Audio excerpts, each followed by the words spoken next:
NASA has scrubbed a test flight of its powerful new rocket, in a setback to its plan to send humans back to the Moon and eventually to Mars, but may shoot for another launch attempt on Friday. "We don't launch until it's right," NASA Administrator Bill Nelson said after an engine issue forced a cancellation of Monday's flight from the Kennedy Space Center in Florida. The goal of their mission, baptized Artemis 1 after the twin sister of Apollo, is to test the 322-foot Space Launch System rocket and Orion crew capsule that sits on top. Mission manager of Artemis 1 said the space agency is hoping to make another launch attempt later this week. Blastoff had been planned for 8:33 in the morning but was cancelled because a test to get one of the rocket's 4 RS-25 engines to the proper temperature range for launch was not successful.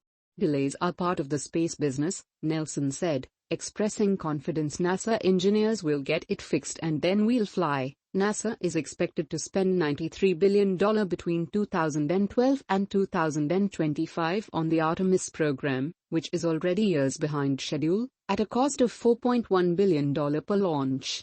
The next mission, Artemis 2, will take astronauts into orbit around the Moon without landing on its surface. The crew of Artemis 3 is to land on the Moon in 2025 at the earliest.